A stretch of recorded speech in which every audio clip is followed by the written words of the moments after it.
It's getting close to 400 days since moving into an RV and enjoying the quieter life, which came as more of a side benefit rather than the entree. The main goal when first starting to travel was to see as much as we can because we aren't getting any younger. So, what happens when you aren't necessarily out on the road checking off new states all the time? What happens when there's a considerable amount of downtime off the road? That is my goal today and the subject matter of this video, to share with you an honest point of view day in the life of a full-time RVer. Welcome back, guys. My name is Trey, and yes, it's 8 a.m. and I'm just getting up. To be fair, it's Saturday, and it's my day to sleep in a bit. It's still cold outside, which makes me want to stay in bed just a little longer, and the sun doesn't rise till about 7:30 anyways, which gives the illusion that morning just started. So I guess I'm not too late. Like I said earlier, me and my fiance are coming up on 400 days living in the RV. If we haven't already passed that milestone. Actually, hang on. It has been... Wow. Okay, so at the time of recording this, it has been 395 days to be exact. And I did plan a few things to do with you guys today, but like most days, I start by taking care of my kids, Polka and Kenai, who are the joys of my life. Oh, you got a potty? You got a potty? That's a good girl. Hang on, let me get you hooked up here. Alright, let's go potty. Let's go potty.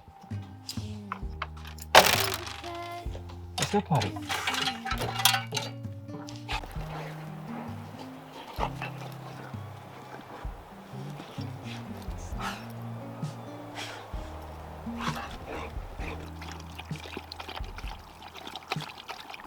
Time to feed the wolves their favorite meal. Half and half of kibble and soft food. Also, I need to find a better spot to house their dog food, because on cold or rainy days, it's just hard to find the motivation to come out here. Have you checked the prices of premium dog food lately? Sheesh, these things are $3.70 a can now. But it's the only thing Kenai will eat. I don't know how I ended up with the pickiest dog that was ever born, but he is very finicky when it comes to his food. Spoiled. A little TLC around the house and a shower to end the morning.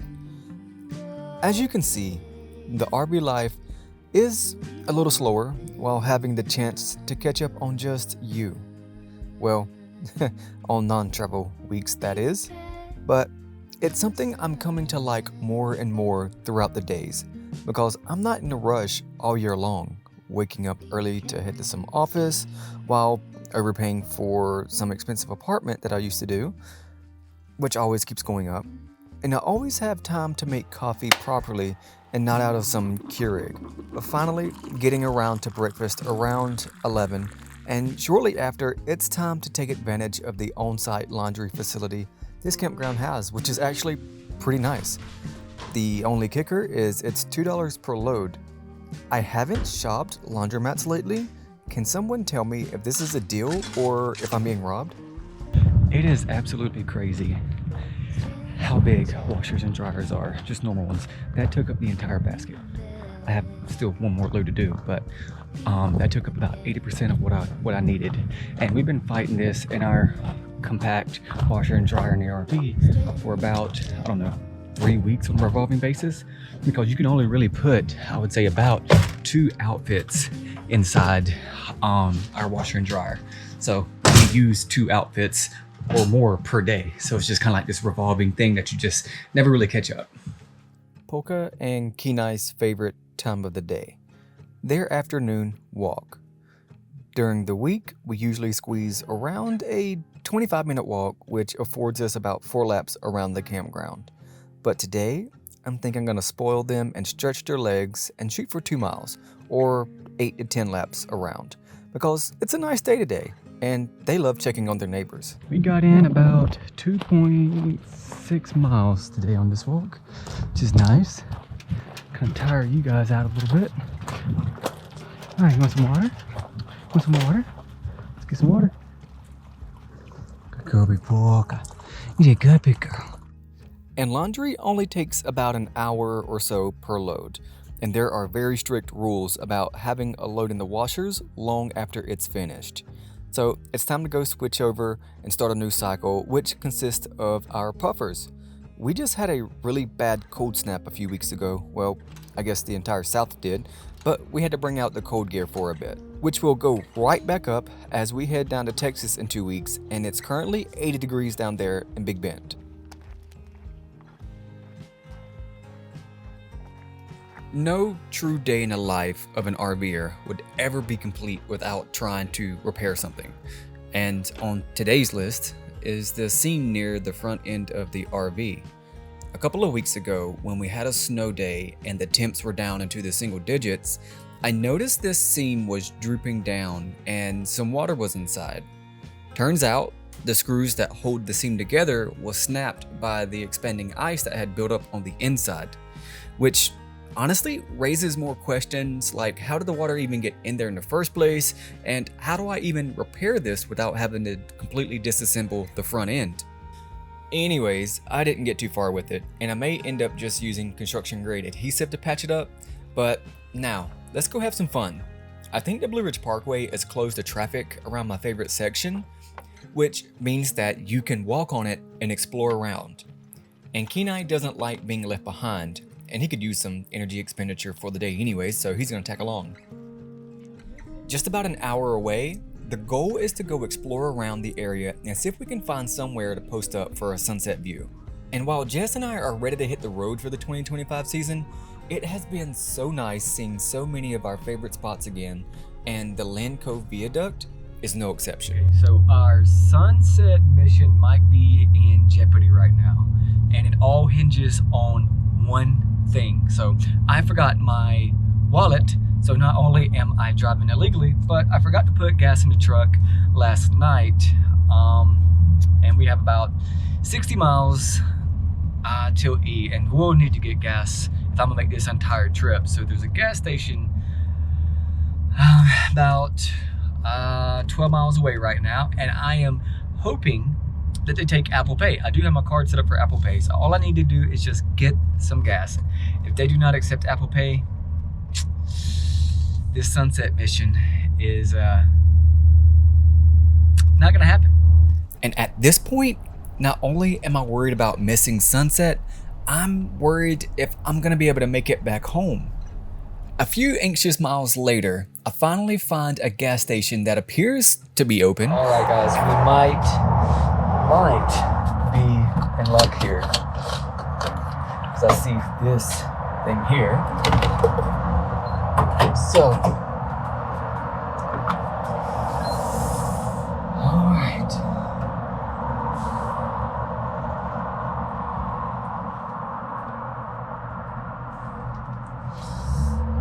Let's see. Oh, please.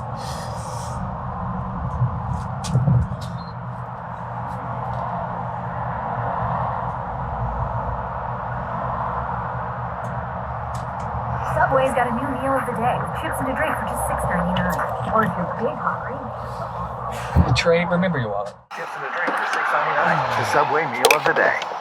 So for $85 from E. Not bad at all. And I am super grateful for this place. Except Apple Pay. And I'm thankful that Apple Pay exists. Ah, yes. Kenai, we're gonna make it, man. We're gonna make it. Feeling like $1 million now, it's time to hit the parkway, which, to my surprise, is open to traffic. And while the parkway is open, I wanted to take this time and show you a little spot right off the Blue Ridge Parkway. A nice short hike that takes you to some of the most beautiful overlooks of Land Cove and the heart of the Blue Ridge called Rough Ridge. I cannot tell you how many times I hiked this place when I first fell in love with photography, and it's also the IG hotspot near Boone. So me and Kenai snuck up here with maybe 20 minutes of light left. We were definitely in the blue hour by the time Kenai and I made it to the top, but it's always worth it.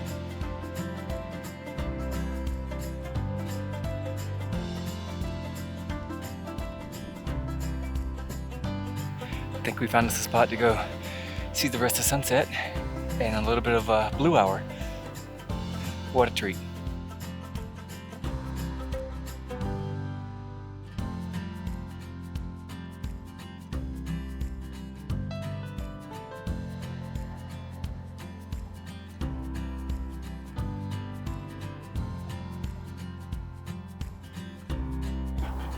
Are you having a good time?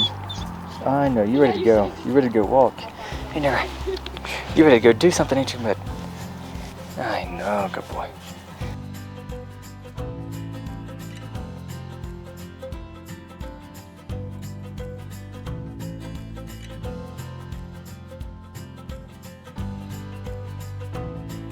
By 7 p.m., I'm probably the last one on the trail heading down, and super glad that I brought a headlamp because it's still pretty icy in some spots.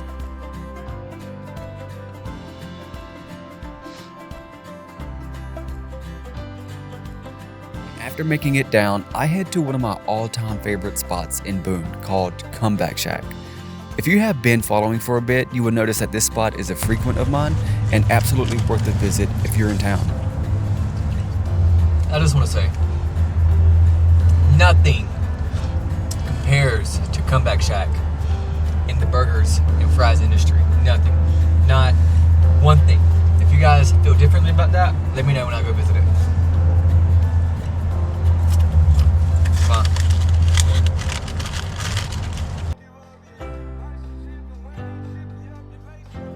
After absolutely demolishing my dinner on the way home, the time of night calls for a campfire. Not because I want to showcase how cool a fire can be beside an RV and given the whole Camping World commercial aura, but because when the nights are as nice as this one, you simply hang out for a while and enjoy it. It reminds me of all the times I used to backpack in early spring, right before all the leaves came back, and it was always just 10 degrees short of being pleasant.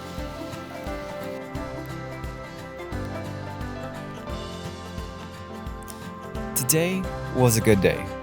Had my coffee, took care of laundry, which I know Jess will be happy to hear when she returns from her parents. I didn't fix the broken seal though, but I did, however, clean the filter on the washer and dryer. The dogs were walked, and I snuck in a little sunset hike while getting to eat at my favorite restaurant, like ever. What a blessed day. And we'll see you next week.